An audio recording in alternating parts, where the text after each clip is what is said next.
Muy bien.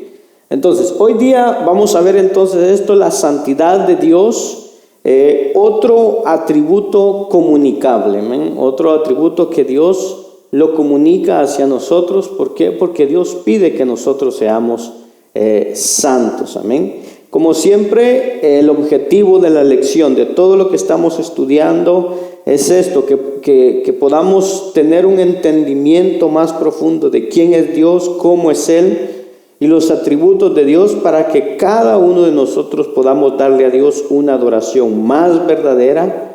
Y número 2, darle esa breve ojeada a la infinita majestad y la gloria de Dios. Entonces estos son los dos objetivos que estamos cada día apuntando, amén, cuando estamos estudiando cada atributo, amén.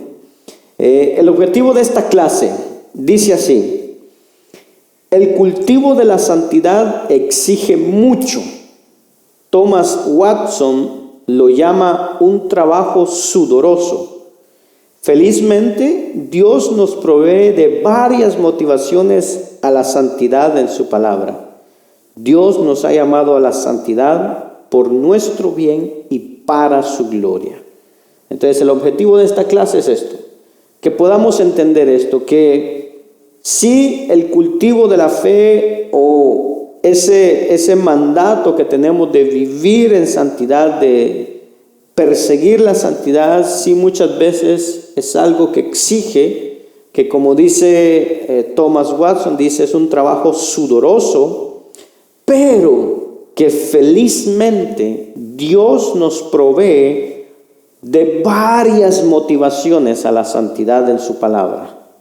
Porque Dios nos ha llamado a la santidad por nuestro bien y para su gloria. Amén. Entonces este es el objetivo de esta clase el día de hoy. La santidad la vamos a dividir en 2 clases también, esta y la próxima del otro viernes, para que podamos tener más comprensión de la santidad de Dios.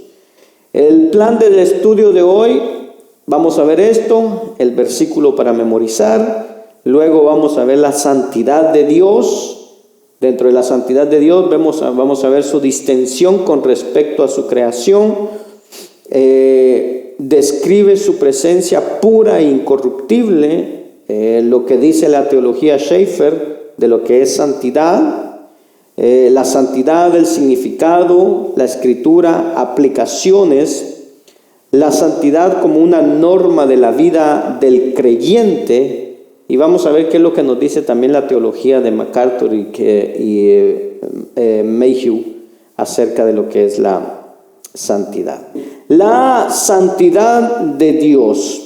Vemos que Dios es absolutamente puro y perfecto. Cabe señalar, dice, que la santidad es el atributo más repetido en la Escritura.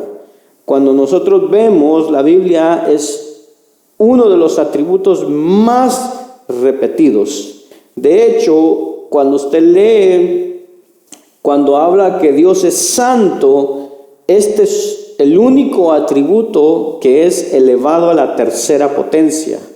¿Por qué elevado a la tercera potencia? Porque hay muchos versos que dicen que Dios es santo, santo, santo. O sea, está elevado a la tercera potencia. No hay un versículo que diga que Dios es misericordioso, misericordioso, misericordioso, o que sea amoroso, amoroso, amoroso, pero sí que dice que Dios es santo, santo, santo.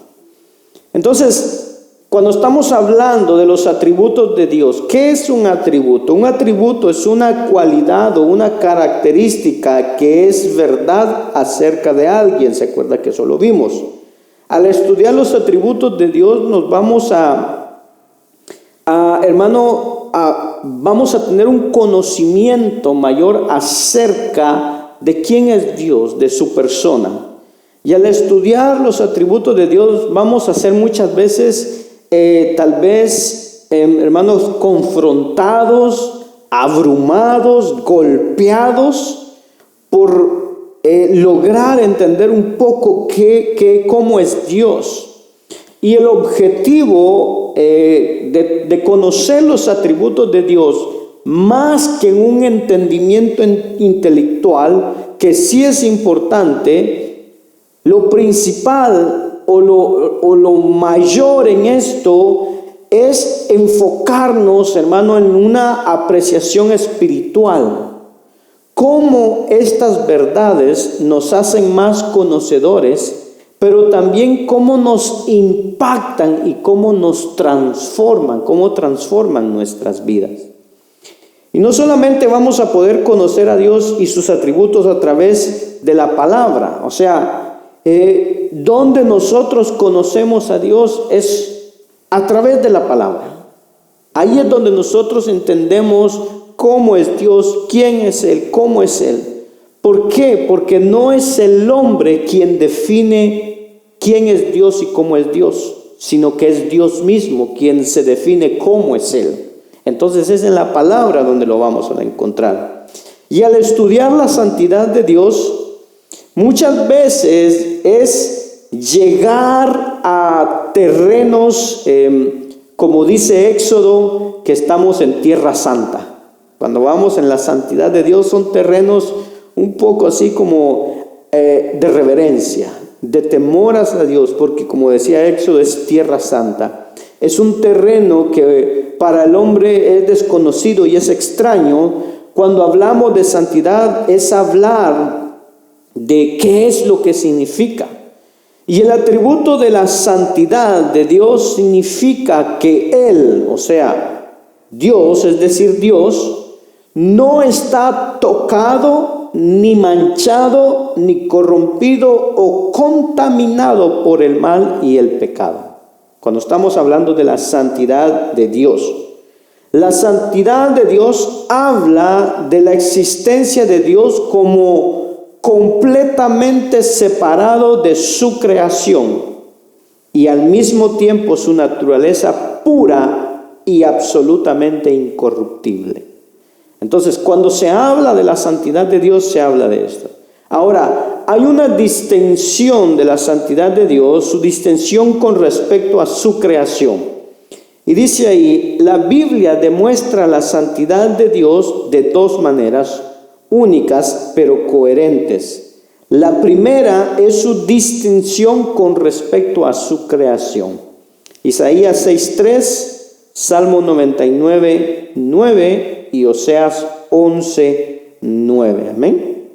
Entonces vemos a Isaías hablando esto, que tuvo esa visión y miraba a estos serafines y que estaban hablando de esto, de que Dios es santo, santo, santo. Salmo 99:9, Dios es totalmente otro, ¿ven? Es aparte, es un aspecto esencial de la adoración.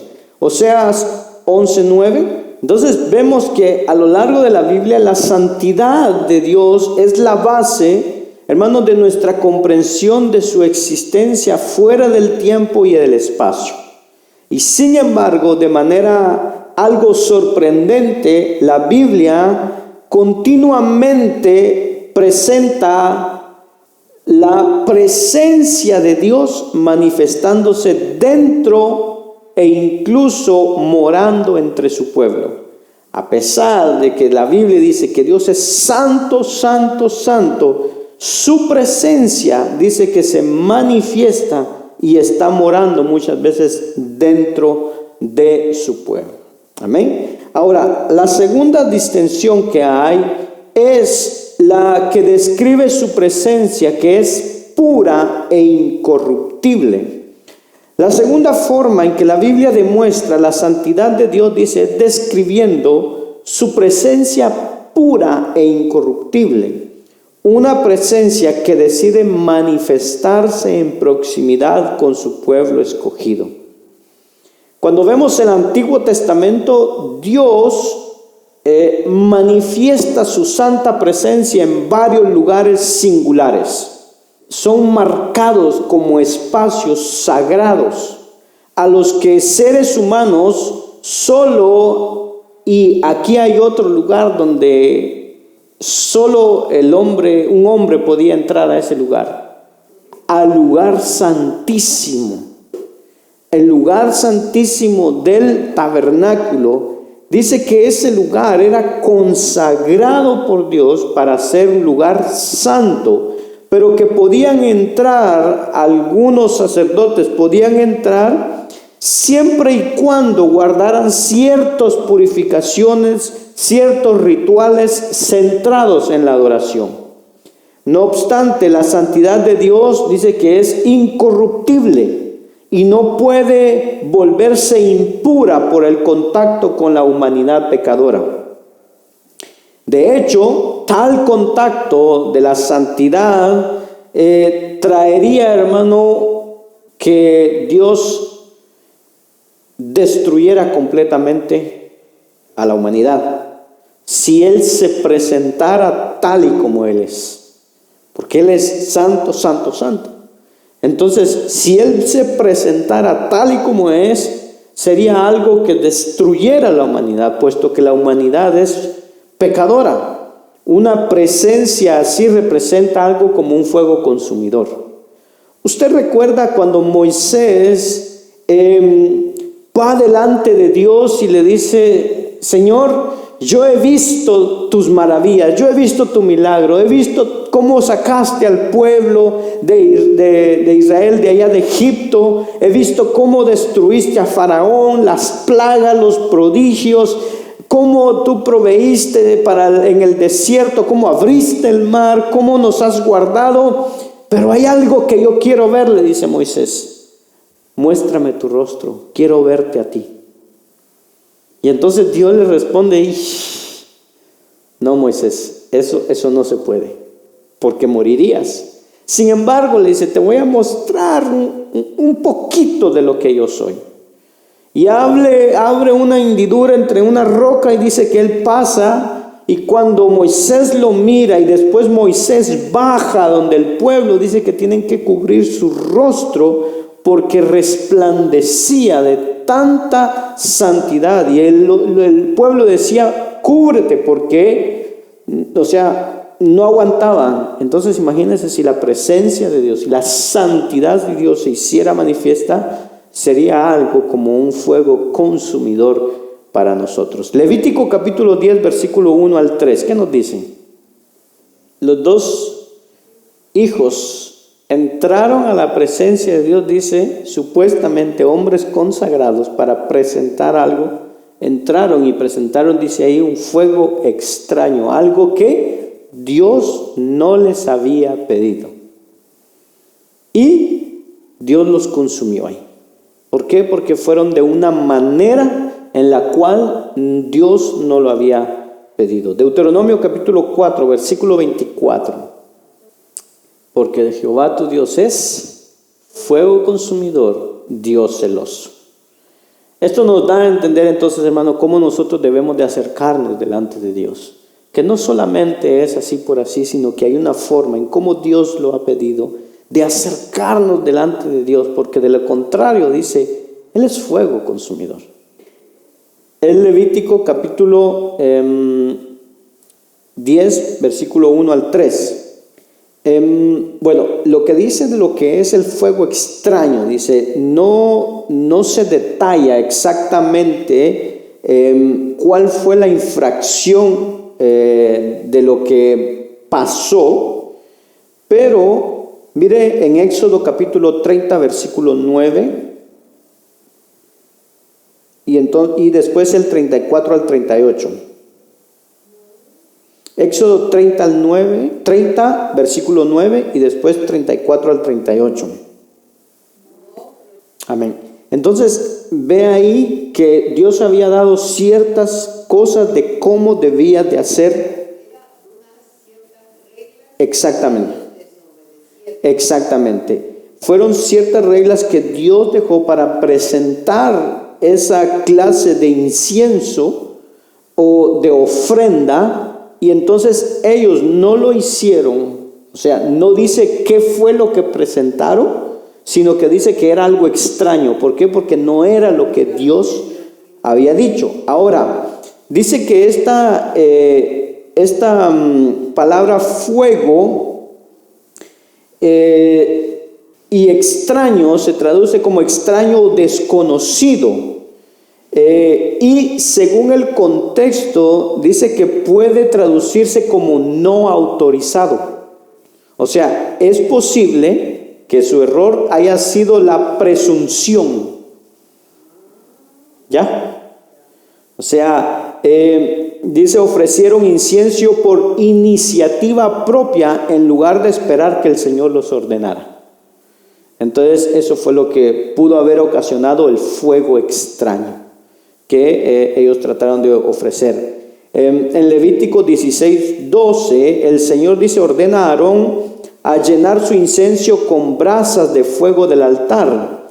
Nadab y Abiud pudieron haber tomado brasas extrañas, o sea, no del altar, sino que de otro lugar. Y entonces, por eso era el fuego extraño. Y también dice el siguiente mandato del Señor, 6 versículos más adelante, es una prohibición de beber alcohol antes de entrar al tabernáculo de reunión, en Levítico 10:9. Es posible que esta advertencia se refiriera a Nadab y Abiud, que estuvieron intoxicados al ofrecer incienso. Entonces, vemos todas estas causas que pudo haber. Sin embargo, Éxodo nos da algo claro, que dice que de esta manera y de esta manera se tenía que hacer. Y ellos probablemente no lo hicieron así, y entonces ocasionó un fuego extraño, algo que Dios no había pedido. Mire que nos dice la teología de Schaeffer acerca de la santidad. Dice, la santidad de Dios es activa. Como motivo primordial, esta estimula todo lo que Él hace. O sea, la santidad de Dios, dice, estimula todo lo que Él hace. Por lo tanto, Él es justo en sus caminos. ¿Se acuerda que vimos lo que es rectitud y justicia? Él es justo en sus caminos. Aunque Él es infinitamente santo, Dios, no obstante, mantiene una relación con las criaturas que cayeron en pecado. Él no permanece indiferente, separado de sus criaturas, sino que está vitalmente cerca de ellas. A pesar de que Él es santo, santo, santo, y de que está separado de su creación por el pecado, a pesar de eso, dice, Él no permanece indiferente a lo que sus criaturas están pasando, sino que Él está vitalmente cerca de ellas, o sea, que escucha lo que está pasando. Entonces entendemos un poco esta parte de lo que es la santidad. Dice, es activa, o sea que ahí está presente siempre, siempre, siempre. Y es lo que estimula todo lo que Él hace. Recuerda que dijimos que su justicia es santa, su rectitud es santa, su ira es santa, su misericordia es santa, su amor es santo. Amén. Porque es Él mismo expresando. Su santidad no es aquella, dice, su santidad no es aquella que es engendrada por un esfuerzo, contraste o preservado a través de la segregación de otros seres. La santidad de Dios es intrínseca, no creada y sin mancha. Esta puede observarse en toda actitud divina y en cada acción de Dios. No tan solamente comprende la devoción de Dios hacia lo bueno, sino que también es la base misma y la fuerza de su odio hacia aquello que es malo. Oiga bien esto. O sea, no solo la santidad de Dios, no solo es esa devoción hacia lo bueno, sino que también esa santidad de Dios es su odio hacia aquello que es malo.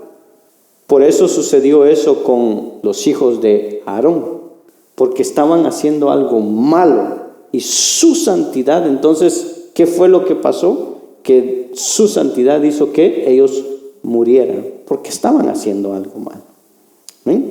Por lo tanto, dice, en la santidad divina existe la capacidad de reaccionar hacia otros que es tanto positiva como negativa. Entonces, por eso le digo, cuando hablamos de la santidad de Dios, es entrar en terrenos, hermano, que debemos de ir con temor, que debemos ir con respeto delante de Dios, porque son, como dice Éxodo, tierra santa, son lugares que son santos. Y si este lugar nosotros lo hemos proclamado casa de Dios, el lugar donde Dios habita, este lugar, este pedacito de aquí es algo santo, es donde su espíritu desciende, y por lo tanto deberíamos nosotros comportarnos como Dios manda, porque es algo santo. Si un predicador, si un rayo no cae del cielo y mata a un predicador que está en pecado en el altar, no quiere decir que es porque Dios esté de acuerdo, sino que simplemente es la misericordia y la gracia de Dios, o sea, que se muestra ahí, pero que llega un momento donde puede llegar al fin, donde puede llegar a su final y ejercer su juicio y que la santidad de Dios se manifieste. Hay varias situaciones que se miran ahí en lo que es esa parte del arca. Una, que el arca no había sido llevada como debería, porque Dios había mandado y había consagrado cierta gente para que llevara el arca. O sea, el arca debía ser llevada cargada, no puesta sobre un carretón, ni tampoco transportada por animales. Entonces, esa era una cosa que habían fallado. Dos, Usa, al extender su mano, pensó, o en su reacción se creyó digno de tocar el arca como los que sí habían sido consagrados. Entonces, esa es otra. Y la tercera, hermano, cuando vemos, dice muchos versículos que hemos leído, que la tierra es el estrado, es donde Dios pone sus pies, lugar donde entonces podríamos decir que la tierra es santa. Entonces, ¿qué es más santo, la tierra o un hombre pecador? Aun si el arca se hubiera caído en lugar santo, mientras que el hombre era un pecador. Entonces, por estas razones es que Usa muere en ese instante, porque se estaba acercando a algo que era santo. Amén. Muy bien, vamos a ver lo que es santidad. Dice, santidad, el significado. Usualmente definida en su aspecto negativo y con relación a una norma relativa no absoluta, la santidad en la Biblia significa, oiga bien, separación de todo lo que es común o inmundo. Con respecto a Dios, la santidad significa no solo que Él está separado de todo lo que es sucio y malo, sino que también Él es positivamente puro y así distinto de todos los demás. Entonces, cuando vemos santo, santidad, estamos hablando de algo que está separado. No está, dice, con lo común o lo inmundo o lo que es sucio y malo, sino que es separado, es puro. Entonces, cuando usted mira, cuando usted oye la palabra santidad o santo, es separado, completamente separado. Eso es, digamos, en una forma fácil de entender, separado. Eso es. Ahora, por ejemplo, algo que nos pudiera ayudar a entender este concepto. Yo le hago la pregunta, ¿qué significa estar saludable? Para usted, ¿qué significa estar saludable? Estar sano, no tener enfermedades. ¿Qué otra cosa? Estar saludable. Cuando usted va al médico y lo examina, le dice, no, tú estás saludable. ¿Por qué estás saludable? Porque hemos cuidado. Ajá, pero no encontró ningún microbio, ninguna enfermedad, nada contagioso dentro del cuerpo. Entonces, podríamos decir, como dijeron, que estar saludable es la ausencia de alguna enfermedad. Pero también podríamos decir, una energía que hay en nosotros, porque estamos saludables. La santidad es la ausencia del mal y la presencia de todo lo que es positivo, todo lo que es Dios. Esa es la santidad. En Dios su santidad es una pureza de esencia, pero no solo de esencia, sino que esencia y naturaleza, tanto de su voluntad y acción. Entonces, en la santidad en nosotros es la ausencia del mal y la presencia de Dios en nosotros. En Dios la santidad es la pureza de esencia y naturaleza, tanto como de voluntad y acción. Entonces, esta es, podríamos decir, el significado un poco de lo que es la santidad. En la Escritura, la santidad es el atributo de Dios por el cual Él quiso que especialmente se le conociera en los tiempos antiguos del Antiguo Testamento. Por ejemplo, Levítico 11:44, Josué 24:19, Salmo 99:3, 5 y 9, Isaías 40:25, Habacuc 1:2. En el Nuevo Testamento aparecen declaraciones directas. Juan 17:11, 1 de Pedro 1:15, en atribuciones de alabanza, Apocalipsis 4:8, y en la figura de Dios como luz, 1 de Juan 1:5. Entonces vemos que en la Escritura esa santidad, ese atributo de Dios, en el Antiguo Testamento Él quiso especialmente que se le conociera en los tiempos antiguos, que Él era santo, en el Antiguo Testamento.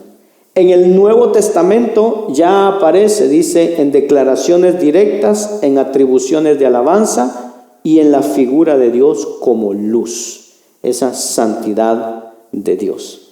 ¿Amén? Por ejemplo, cuando leemos el Antiguo Testamento, todos los versos que hemos encontrado, se presenta a Dios como Dios, decía un versículo, celoso y santo. Isaías, que dice que miraba a los serafines que decían que Él era santo, santo, santo.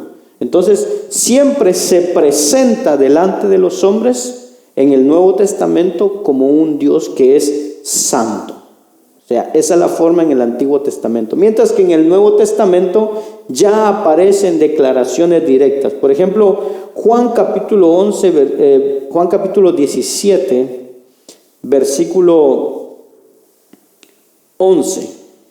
Mira lo que le dice, y ya no estoy en el mundo, mas estos están en el mundo, y voy a ti, Padre Santo, a lo que me has dado. Guárdalos en tu nombre para que sean uno, así como nosotros somos uno. Entonces ya ve que son declaraciones directas. Padre Santo, guárdalos a ellos. Primera de Pedro 1:15, que este verso lo vamos a ver más adelante, pero solo para que tengamos una idea. Primera de Pedro 1:15 nos dice, sino como aquel que os llamó es santo, sed también vosotros santos en toda vuestra manera de vivir. Declaración directa, así como Él es, así quiero que ustedes sean. Mientras que en el Antiguo Testamento Él se presenta, yo soy así, yo soy santo, santo, santo. Ya en el Nuevo es, como yo soy santo, ustedes tienen que ser santos. Aplicaciones, dice, la santidad absoluta e innata de Dios significa que los pecadores tienen que estar separados de Él, a menos que se pueda encontrar una manera de constituirlos en santos. Y esa manera ha sido provista en los méritos de Jesucristo. Una perspectiva correcta de la santidad de Dios debería producir en el creyente conciencia de su propio pecado. Isaías capítulo 6, vamos a ver Isaías capítulo 6, quiero que veamos algo ahí, que el domingo lo vimos un poco. Mire, dice aquí, una perspectiva correcta. ¿Qué es una perspectiva? O sea, entender bien, entender correctamente la santidad de Dios debería producir en el creyente. ¿Cuántos son creyentes? Amén. Debería producir en nosotros conciencia de nuestro propio pecado. Mire que lo que nos dice Isaías 6. Dice, en el año que murió el rey Usías, Vi yo al Señor sentado sobre un trono alto y sublime, y sus faldas llenaban el templo. Por encima de él había serafines, cada uno tenía 6 alas, con 2 cubrían sus rostros, con 2 cubrían sus pies y con 2 volaban, y el uno al otro daba voces diciendo: Santo, Santo, Santo, Jehová de los ejércitos, toda la tierra está llena de tu gloria. Y los quiciales de las puertas se estremecieron con la voz del que clamaba, y la casa se llenó de humo. Entonces dije: mire lo que debería de producir la santidad de Dios en nosotros. Mire lo que debería producir estar en la casa de Dios en nosotros. Ay de mí que soy muerto, porque siendo hombre inmundo de labios y habito en medio de un pueblo de que tiene labios inmundos, que dice: han visto mis ojos al Rey Jehová de los ejércitos. Pero ¿qué fue lo que dice antes? Ay de mí. Eso es lo que debería hacer la santidad de Dios en nosotros. Ay de mí. Tener ese temor de decir: yo sé que Dios está aquí. Y eso debería producir en nosotros. No miedo, porque no se trata de eso, sino temor reverente. Temor, ese respeto hacia Dios, decirle: Señor, yo sé que tú estás aquí. Y él dijo: ay de mí que soy muerto. Amén. Entonces, eso es una perspectiva correcta de la santidad de Dios. La santidad de Dios constituye la norma para la vida y conducta del creyente. Así como Dios es santo, nuestra vida, nuestra conducta debe de ser también así santa. Primera de Juan, capítulo 1, versículo 7. Amén. Esto debe ponerle fin a todas las discusiones, muchas veces insensatas, sobre lo que es o lo que no es permitido en la vida cristiana. Porque si Él está en luz, nosotros, dice, debemos de andar en luz.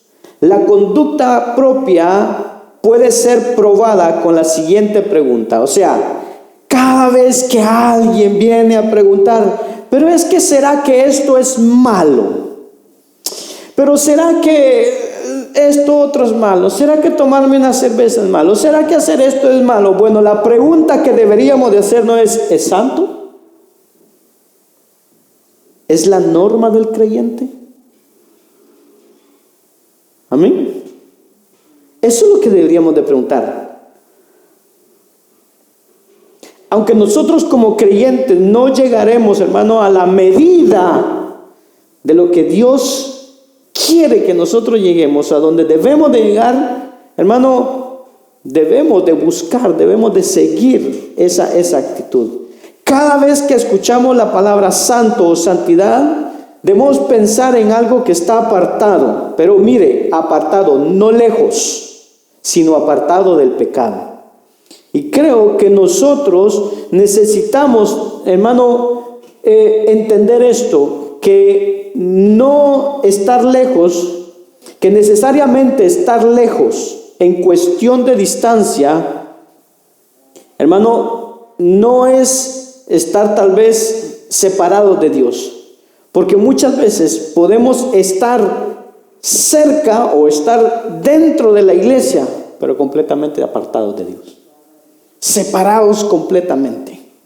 ¿Por qué? Porque estar apartado no tiene que ver con un asunto de distancia, o no tiene que ver solamente con un asunto de distancia en metros, centímetros o kilómetros, sino es una cuestión del carácter, de la naturaleza. La santidad de Dios significa que está, hermano, o esta es una absoluta pureza moral. Que Dios no puede pecar ni tolerar el pecado. La raíz etimológica o de donde viene el vocablo santo, como decíamos, es separado, apartado completamente. Ahora, ¿en qué sentido está separado Dios? ¿En qué sentido está separado Dios? Si sabemos que santo es separado, apartado, ¿en qué sentido Dios está separado? podríamos decir, del hombre. ¿En qué sentido? Ahorita nosotros decimos que Dios es santo. Entonces quiere decir que ahorita Dios está separado, porque Él es santo. ¿Pero en qué sentido está separado? ¿En distancia? ¿En qué está separado Él? ¿Por la naturaleza carnal de nosotros? Porque Él es puro. ¿En qué sentido está separado Dios? Está separado del hombre en lo que respecta a espacio. ¿Por qué? Porque Él está en el cielo y el hombre en la tierra. Pero está separado del hombre en naturaleza y carácter también. ¿Por qué? Porque Dios es perfecto, el hombre imperfecto. Porque Dios es divino, el hombre es humano. Y porque Dios es moralmente perfecto, pero el hombre es pecaminoso. Entonces, en estas dos cosas está separado Dios. Uno, en espacio sí, porque Él está en el cielo y nosotros en la tierra. Pero dos, en su naturaleza y carácter, porque somos completamente diferentes. O sea, Él es perfecto, nosotros imperfectos. Él es divino, nosotros somos humanos, somos de carne y hueso. Él es moralmente perfecto, pero nosotros los hombres somos pecaminosos. Nuestra moral está corrupta, está manchada por el pecado. Entonces vemos que la santidad es el atributo que establece y preserva la distinción entre Dios y las criaturas. La santidad denota no solo un atributo de Dios, sino la naturaleza divina misma. Por lo tanto, cuando Dios se revela de tal manera que con su divinidad causa impresión en el hombre, se dice que se santifica a sí mismo. Cuando Dios se presenta delante de alguien, dice, y causa esa impresión, causa ese, hermano, ese asombro de ver eso, de sentir eso, dice que Él se santifica a sí mismo. Ezequiel capítulo 36, versículo 23, y después el capítulo 38, versículo 23 también. Amén. Santificaré mi nombre. O sea, me voy a mostrar a ustedes y van a ver que yo soy santo. Amén. Capítulo 38, versículo 23 también. Muchas naciones van a saber que yo soy Jehová. ¿Por qué? Porque me santificaré, me mostraré a ellos. Entonces, Él se revela como el santo. Y lo vemos una vez más en Isaías 6:3, cuando dice que los serafines describen el resplandor del que se sienta en el trono y dicen: santo, santo, santo, Jehová de los ejércitos. Ahora, aquí vamos a entender un poco el por qué, hermano, la justicia y la rectitud de Dios es santa. ¿Cómo el hombre puede santificar a Dios? Le hago la pregunta: ¿cómo el hombre puede santificar a Dios? Dándole adoración, con el arrepentimiento, la búsqueda, escudriñando su palabra, en oración, con reverencia. ¿Cómo podemos santificar a Dios? Números capítulo 20, versículo 12, Éxodo capítulo 10, versículo 3, que ya lo leímos, y Isaías 8:13. Y vamos a ver cómo podemos santificar a Dios. Números 20:12. Amén. ¿Cómo podemos santificarlo entonces? Según lo que dice ahí. Creyendo. Levítico 10:13, que ese ya lo leímos. Creo que lo leímos desde hoy cuando habla del fuego extraño. Creo que fue ese. 10:3. Isaías 8. Y Él sea vuestro miedo. Mire qué tremendo. ¿Cómo podemos santificar a Dios? Cuando lo honramos y reverenciamos como ser divino. Cuando le afrentan al violar sus mandamientos, se dice que profanan su nombre, lo cual es lo opuesto a santificarlo. Entonces, ¿cómo podemos santificar a Dios? Dice ahí, cuando lo honramos y lo reverenciamos como ser divino. En la honra entra lo que es la obediencia. Dice, cuando le afrentan, o sea, cuando nosotros desobedecemos a sus mandamientos, se dice entonces que profanan su nombre, lo cual es opuesto a santificarlo. ¿Sí? cada vez que desobedecemos, entonces no estamos honrando, no estamos santificando el nombre de Dios. Ahora, yo no sé si con esto podemos entender más lo que pasó con Moisés en Números 20:12, que dice que el castigo de Moisés fue no entrar a la tierra prometida. ¿Pero por qué? Y se ha dicho, digamos, de que porque golpeó a la roca en lugar de hablarle. Pero Dios dice algo bien importante ahí en el versículo 12, que la hermana leyó. Números 20:12. Porque no creísteis en mí, no me santificasteis delante del pueblo. O sea, ¿cuál fue la causa? Podríamos decir una de las causas de por qué Moisés no entró. Claro, ok, sí, golpeó a la roca, ok, sí, pero no santificó a Dios delante del pueblo, porque no creísteis en mí. Oiga bien, mire la consecuencia de no santificar a Dios, de no honrar a Dios, de no reverenciar a Dios como ser divino. Pasó toda su vida, hermanos, soportando al pueblo, y por algo que no hizo, no entró a la tierra prometida. Por no santificar el nombre de Dios. Él le pegó, sí, pero no solo eso. Cuando él fue delante del pueblo, él tomó el lugar de Dios. Porque dice que Dios le había dicho, ve, háblale a la roca y de la roca saldrá agua. Pero cuando Moisés se acercó, dice que no le habló a la roca, sino que le habló al pueblo. Y le dijo al pueblo, ustedes son unos rebeldes. Los regañó y dijo, les vamos a hacer brotar agua. Leámoslo un poquito. Mire, Números 20, versículo 7 en adelante. Mire lo que dice ahí. Dice, habló Jehová a Moisés diciendo, toma la vara y reúne, ¿qué dice?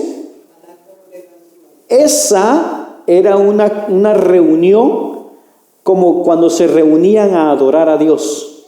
Reúne a la congregación, o sea, junta a la congregación para un objetivo, y era para adorar a Dios, para exaltar a Dios. Entonces, esa era la clase de reunión que tenían que tener.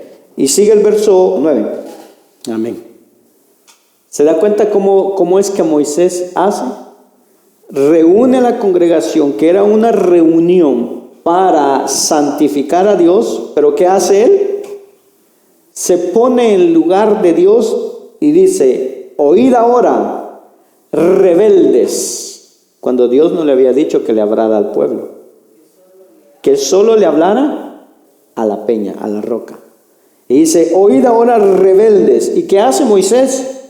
¿Os hemos de hacer salir aguas de esta peña? O sea, no era Dios, sino que era Moisés y Aarón.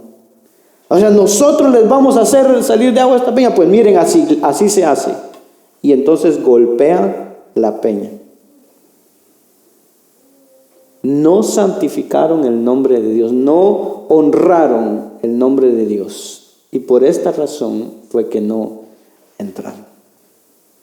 Amén. Exactamente. Aparte que golpeó a la roca. Mire lo que nos dice Números 27, adelante hay unos versos, unos capítulos 27, versículos 12 al 14. Dice, Jehová dijo a Moisés, sube a este monte Abarim y verás la tierra que he dado a los hijos de Israel. Y después que la hayas visto, tú también serás reunido a tu pueblo como fue reunido tu hermano Aarón. Pues fuisteis rebeldes a mi mandato en el desierto de Sin, en la rencilla de la congregación, no santificándome en las aguas a los ojos de ellos. Estas son las aguas de rencilla de Cades en el desierto de Sin. Entonces, no santificar el nombre de Dios, no reverenciar, no, honrar el nombre de Dios. Qué tremendo, ¿verdad? Qué tremendo. ¿Cuántos pasajes bíblicos nos hablan de la santidad de Dios? Muchísimos, hermano, muchísimos. Vamos a ver algunos de ellos y vamos a profundizar en algunos de ellos. ¿Por qué? Porque cuando hablamos de la santidad, si hablamos de que Dios está apartado, hermano, debemos de comprender qué quiere decir eso. Ahora, muchas veces hemos escuchado hablar y muchas veces nos dicen, es que tú eres santo, tú eres santo, o muchas veces, no, tú te crees santo, tú eres muy santo. ¿No le han dicho así a usted a veces? No, tú te crees santo, tú te crees santa. Y a veces la expresión santo se convierte en algo, hermano, para atacar, algo de burla o hacia algo negativo. Casi siempre cuando hablamos de alguien santo o de alguien que se considera santo o que se define como santo, podríamos pensar que es algo, hermano, arrogante, que tiene un entendimiento equivocado, porque decimos muchas veces es que nadie es santo porque todos somos pecadores, lo cual es una verdad cierta, todos somos pecadores. Pero cuando a la santidad vemos la santidad, casi siempre pensamos en una perfección. Cuando decimos es que esa persona es santa o esa persona se cree santa, decimos que es perfecto, que es bien pensado, que es bien hablado, que es una persona moralmente recta, ética en toda su práctica, que es una persona que camina de una manera prudente, que es una persona modesta en su forma de vivir, que es una persona que vive a lo más posible de acuerdo a la palabra de Dios, que es una persona que podríamos decir que no le podemos encontrar nada malo. Esa sería una persona santa. Y si bien es cierto, hasta cierto punto, en los hombres la santidad no tiene que ver totalmente con perfección. En Dios sí, la santidad de Dios es perfecta. Pero en los hombres no tiene que ver con perfección, porque los hombres no son perfectos. Pero santidad es estar apartado, es apartamiento. Cuando hablamos de la santidad de Dios, hablamos que Él es absolutamente santo, completamente apartado de todo mal, de toda inmundicia. Estamos hablando que Dios es totalmente puro, totalmente perfecto. Y ahí creo que todos podemos decir amén, porque es Dios, que es completamente santo. No hay ningún conflicto con esa verdad. No podría ser Dios si no fuera de esa manera. O sea, si Él no fuera santo, puro, pues no podría ser Dios. Sería otra cosa, pero no Dios. Pero cuando hablamos de la santidad de los hombres, y estamos hablando de apartamiento, o sea, de apartado, y es interesante porque cuando la Biblia, Antiguo y Nuevo Testamento, habla de los santos, está hablando de hombres y mujeres que han sido principalmente apartados, escogidos. Habla de que ciertas personas, no todas, porque no puede decir que toda la humanidad es santa, solamente algunas personas que Dios en su soberana voluntad ha escogido y las ha apartado para ser santas. Es decir, apartadas del pecado, apartadas del mal, apartadas de la ira de Dios, apartados con un propósito en particular. Por eso Mateo 5 enfatiza y dice, sed santos porque yo soy santo.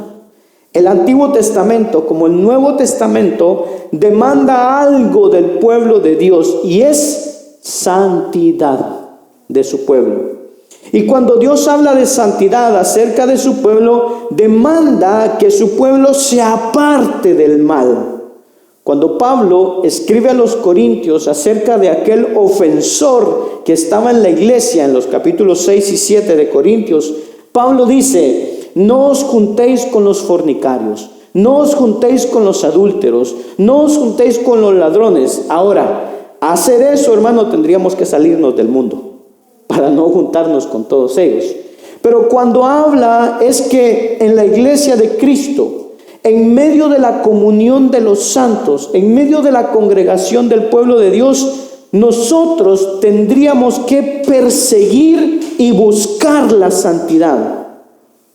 Es decir, no vamos a ser completamente perfectos nunca, pero en lo que está dentro de nuestras posibilidades y dentro de lo que está de la voluntad de Dios, la iglesia de Cristo, nosotros, todo cristiano, debería de perseguir la santidad como una meta. Esa debería ser nuestra meta, ser santos como Él es santo. En el momento en el que venimos a una relación de salvación, de regeneración, de justificación, el creyente, hermano, entra en un proceso que se llama santificación. Cuando venimos nosotros, hermano, y nos convertimos, viene la salvación a nuestras vidas, viene lo que es la regeneración, la justificación y todo lo demás. Entonces entramos en ese proceso que se llama la santificación. En la salvación no hacemos nada. En la regeneración no hacemos nada. En la justificación no hacemos nada, porque Dios lo hizo todo. Pero en la santificación, ahí es donde el creyente y el Espíritu Santo trabajan juntos para lograr esa meta. Entonces, si en nuestra vida no se está llevando la santificación, muy probablemente que no hemos sido justificados, que no hemos sido regenerados y no tenemos la salvación. Entonces, cuando ya tenemos esas tres cosas que nosotros no podemos hacer nada por ellas, que es Cristo que las hizo por nosotros, entramos en este proceso de santificación y es junto con el Espíritu Santo. La meta para la que estamos cada vez más, hermano, trabajando es alejarnos del pecado, de la carne que domine menos, que la voluntad de Dios guíe nuestras vidas y que la palabra de Dios la podamos amar más. Ese es el proceso en que entra el creyente, que se llama santificación. Ahora, la santificación es un proceso único y exclusivo de los cristianos. Una persona que no ha nacido de nuevo no puede tener ese proceso de santificación. No lo puede tener. Es necesario que nazca de nuevo. Por eso Jesús le dice a Nicodemo: no puedes entender estas cosas porque tu mente no ha sido transformada, no has nacido de nuevo. Entonces es necesario que una persona nazca de nuevo para que pueda tener ese proceso de santificación. Entonces, en esta parte, la santificación, ¿qué es? Es la búsqueda por naturaleza del creyente de la santidad de Dios. La santificación es la búsqueda por naturaleza del creyente de la santidad de Dios. Así como Él es santo, sed también vosotros santos. Entonces, ¿cuál es mi meta? Caminar cada día para llegar a esa santidad de Dios. Pero ahora junto con el Espíritu Santo. Y esto incluye que el creyente, hermano, asume que no es perfecto, no somos perfectos, pero que perseguimos la perfección de Dios. Que no somos perfectos, que sí vamos a caer, que sí vamos a tropezar, sí, pero nos levantamos, le pedimos a Dios que nos levante y seguimos caminando en esa santificación, buscando la perfección. Antes mentía, ahora dejo de mentir. Estoy cada día llegando a esa perfección. Éxodo capítulo 15, versículo 11. Moisés aquí hace una declaración de que Dios es magnífico en santidad. Salmo 99, 9. Nosotros exaltamos a Jehová nuestro Dios. Dice, nos postramos hacia su santo nombre, pero ¿cuál es la razón por la que hacemos todo esto? ¿Por qué? Porque Él es santo, porque nuestro Dios es santo. Quiere decir que es su naturaleza santa, apartada de mal, lo que a Él lo hace digno de nuestra adoración. Que Él es santo, que Él es digno. Amén. Lo que lo hace a Él digno de nuestra adoración. Entonces podemos decir que Dios es santo y nosotros somos exhortados a ser santos. Y aquí entramos en algo. Primera de Pedro capítulo 1 versículo 16. Mire lo que nos dice esta palabra. Porque yo soy santo. Mire qué tremendo. Como decíamos, en el Antiguo Testamento es Dios que se presenta y se dice yo soy así. Y en el Nuevo Testamento es yo soy así y ahora ustedes deben de ser así como yo soy. Porque yo soy santo. Ahora, retrocedamos unos versículos antes. Verso 13. Miren lo que nos dice Pedro en el verso 13. Pedro nos dice que nosotros debemos ceñir los lomos de nuestro entendimiento. ¿Qué quiere decir esto? Versículo 13. Cuando habla de esto, es como fajarse los pantalones, como ponerse el cinturón para que no se caiga el pantalón. Amén. Eso es ceñirse. Pero entonces dice, cíñete tus lomos, o sea, aprieta tu entendimiento, concéntrate. Es una forma elegante de decir, concéntrense en lo que están haciendo. Sed sobrios, es decir, tener una actitud equilibrada. O sea, cuando una persona está sobria es porque anda recto, ¿verdad? Anda equilibrada. Entonces, sed sobrios es como tener esa actitud equilibrada. Y esperad por completo en la gracia que os traerá cuando Jesucristo sea manifestado. Y hace una comparación en el verso 14. Dice, como hijos obedientes, no os conforméis a los deseos que antes tenías estando en vuestra ignorancia. ¿Qué está haciendo? Está haciendo un llamado a la obediencia. Dice que no nos conformemos, o sea, que no nos aflojemos, que no nos pongamos cómodos, ¿qué otra cosa podríamos decir? No nos conformemos. Conformistas. ¿Qué más? Que no nos atengamos. Dice, en los deseos que tenías antes, estando en vuestra ignorancia. Antes, o sea, en esos deseos que teníamos antes. Para aquellos que ya somos cristianos, podemos decir que antes estábamos en la ignorancia. O sea, hermano, mire qué tremendo esto. Porque si nosotros seguimos, hermano, cayendo en esos deseos de la carne, quiere decir que seguimos en ignorancia. Que no conocemos la palabra, no conocemos a Dios. Pero Él dice, en los deseos que tenías antes, estando en vuestra ignorancia. Pero ahora que tenemos cierto conocimiento del Evangelio, de la palabra, de la persona de Dios, no podemos, hermano, nosotros apelar a esa ignorancia. Y no podemos apelar a los deseos que teníamos antes. Entonces, ¿qué pasa? Ciertamente que el cristiano, hermano, sigue luchando todos los días con esos deseos. Seguimos luchando con esas tentaciones. Seguimos luchando con pecados. Porque aún rivaliza la carne con el espíritu. Pero no debe ser así. Verso 15 dice, porque nosotros debemos ser, ¿qué dice? Nosotros debemos ser obedientes. No debemos conformarnos. No debemos permanecer en la ignorancia. ¿Por qué? Porque lo dice el verso 15, sino como aquel. Es decir, el apóstol no está poniendo, hermano, un modelo terrenal. No estaba diciendo como yo, como aquel, como el hermano tal, sino que Pedro está poniendo como ejemplo ¿a quién?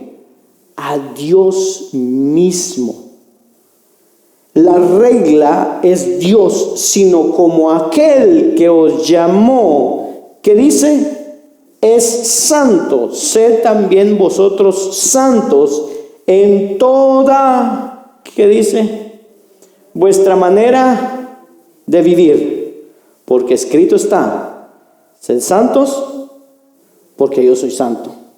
Y esto es interesante porque está diciendo, sed santos, hermano, como Él es santo. No está diciendo, sed santos para que los demás te aplaudan o que te vean. O sed santos para que el pastor te dé privilegios. O sed santos para ser popular en la congregación. O sean santos para que tus hijos te hagan caso. Sean santos para que tengas mucha prosperidad. No, está apelando, hermano. No está diciendo ningún tipo de humanidad terrenal o que tenga que ver con nuestra gloria, sino que dice, como Dios es santo y Él te llamó, tú tienes que ser santo.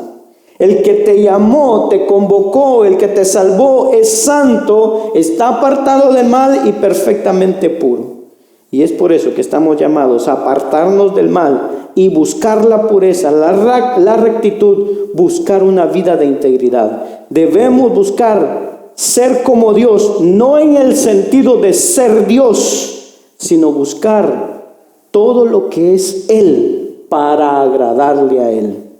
Y el verso sigue, dice, sed también vosotros santos. Sed también vosotros santos en toda vuestra manera de vivir. No solo en la iglesia, en donde nos miran, no solo en la casa, no solo cómo nos vestimos o cómo hablamos, sino que en toda nuestra manera de vivir. A veces pensamos que la santidad solamente compete a la vida espiritual o religiosa, pero siendo creyente, toda la vida del creyente es algo espiritual, algo religioso. En el culto, el cristiano vive en un culto constante en todo tiempo. El cristiano busca la santidad en todo tiempo y en todo lugar. Y Pedro escribe esto, hermano, no porque él se lo inventó, no porque se le vino a la mente, sino porque la demanda de ser santo está en la Escritura. Sed santos porque yo soy santo. Hermano, ¿qué mayor autoridad que la palabra de Dios? Que dice, escrito está. Y hoy en día, hermano, está abandonado el mensaje de la santidad de Dios dentro de la iglesia. Está completamente abandonado. Lo que es la santidad de Dios, la reverencia a Dios, el temor a Dios, el respeto a Dios, que se predica de eso. Y empiezan las burlas, las etiquetas de ser legalista, de ser anticuado, de ser esto, de ser lo otro. Y ciertamente nunca alcanzaremos la santidad total, perfecta o completa. Es solo el día que nos muramos o que el Señor venga por nosotros, que ahí llegaremos a esa meta. Amén. Entonces, esta es una demanda del Señor. Pedro, cuando habla de esto, sed santos porque yo soy santos, hermano, como decía, él no se lo inventa, no se lo saca de ahí, esto es una exigencia, no, él sabe y dice porque escrito está. O sea, hay algo cuando él le dice que lo respalda por la Escritura. Levítico 11, 44, 45 dice, porque yo soy Jehová vuestro Dios. O sea, el simple hecho de que Él es Dios, dice, vosotros por tanto os santificaréis y seréis santos, porque yo soy santo. Así que no contaminéis vuestras personas con ningún animal que se arrastre sobre la tierra, porque yo soy Jehová que os hago subir de la tierra de Egipto para ser vuestro Dios. Seréis pues santos, porque yo soy santo. Y el versículo 44 nos da el argumento, porque yo Jehová vuestro Dios, porque yo soy Jehová vuestro Dios, os santificaréis. Mire qué tremendo, el versículo 44 dice, porque yo soy Jehová vuestro Dios, vosotros por tanto, que dice, os santificaréis. ¿Sabe que este es un presente continuo? O sea, ese verbo es un presente continuo. Quiere decir que el creyente es una persona que constantemente se está santificando. Es alguien que constantemente se está apartando del pecado. es un presente continuo. Apocalipsis 22:11. Le preguntan en una cierta ocasión, un joven se acerca a un evangelista americano llamado Dwight L. Moody.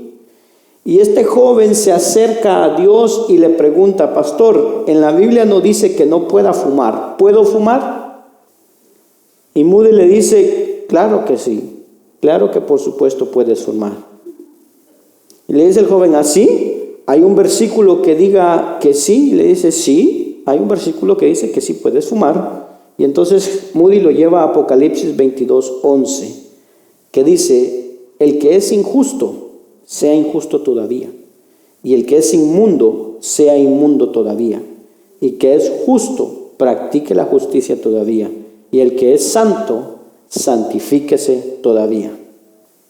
O sea, escuche bien esto: si se quiere, hermano, tener una excusa para ser inmundo, la podemos tener, pero si se quiere ser santo, aquí está la razón para ser santo.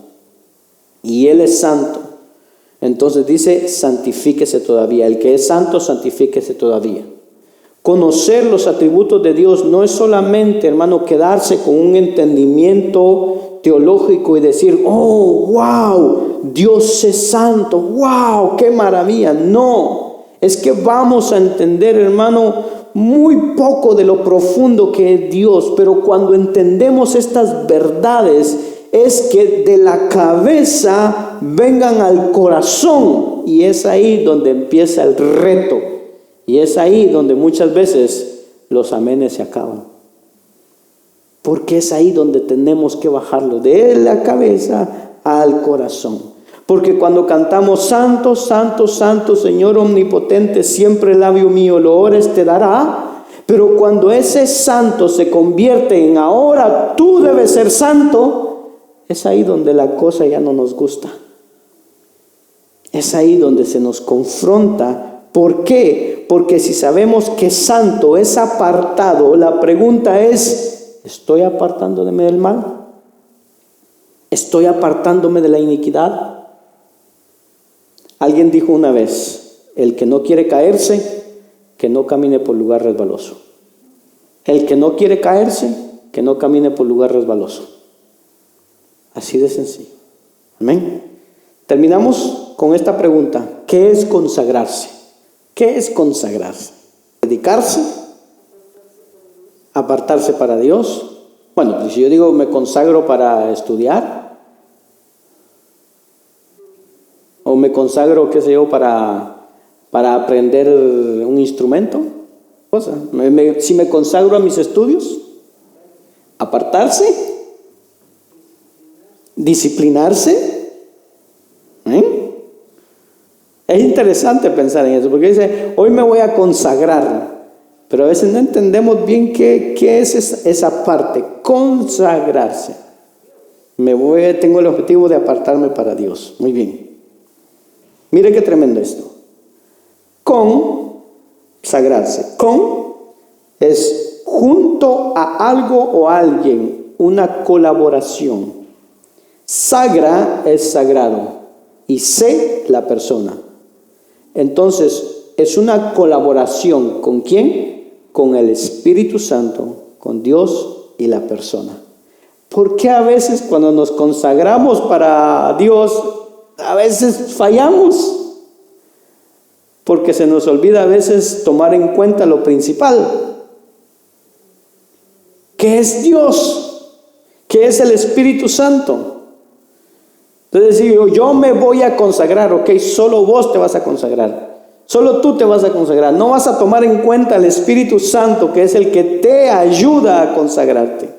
Entonces, consagrarse es una colaboración que hay entre dos personas, entre alguien o algo, para tener una colaboración. Entonces, cuando digamos yo me voy a consagrar para Dios, le dígale: Señor, ayúdame, manda tu Espíritu Santo que me dé esa fuerza y tener esa colaboración junto para consagrarme a Dios. Pablo escribe a los filipenses, y cuando les muestra el ejemplo de Cristo, les dice en Filipenses 2:12, dice: por tanto, amados míos, como siempre habéis obedecido, no como en mi presencia solamente, sino mucho más ahora en mi ausencia. Ocupaos en vuestra salvación con temor y temblor. Filipenses capítulo 2, versículo 12. Por tanto, dice, amados míos, como siempre habéis obedecido, no como en mi presencia solamente, sino mucho más ahora en mi ausencia, ocupaos en vuestra salvación con temor y temblor. Es decir, ya somos santos, no necesitamos que alguien nos esté cuidando, necesitamos ocuparnos en nuestra salvación. No porque la podamos perder, sino porque ya la tenemos. Y como ya la tenemos, pongamos a trabajar lo que Dios ya nos dio. ¿Con qué? Con dos actitudes, con temor y con temblor. Pero, ¿en dónde está la obra de santificación? Mire lo que dice el verso 13 de Filipenses 2. Porque Dios es el que en vosotros produce así el querer como el hacer, por su buena voluntad. Es decir, en el proceso de la santificación, el impulso primero lo pone Dios. Amén. De santificarnos, es Él el que pone el impulso. Entonces, si yo le hago la pregunta, si yo no me santifico, ¿es culpa de Dios o es culpa mía? Es culpa mía. Amén. ¿Por qué? Porque Dios pone el querer, ese deseo de hacer las cosas, dice por su buena voluntad. Pero si yo no lo hago es porque le estoy dando mal lugar a la carne. Por eso dice, ocupaos. Y ese ocupaos, ¿de quién depende? De nosotros. Ocupaos. Entonces, si ya soy cristiano, debo de ocuparme en las cosas que son de Dios, que son del Espíritu.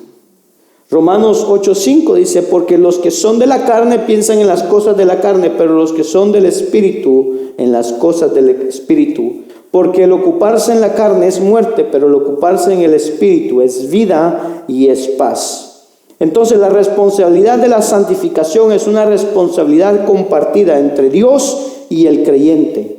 Dios empieza la obra en darnos salvación, regeneración. Al hacernos nueva criatura, tenemos una nueva mente y un nuevo corazón. Todavía estamos batallando con la carne, pero es ahí donde nosotros debemos de trabajar. ¿Cómo? Ocupándonos en nuestra salvación con temor y temblor. ¿Por qué? Porque sabemos que Dios aún está trabajando con nosotros. Debemos de ocuparnos. ¿Bien?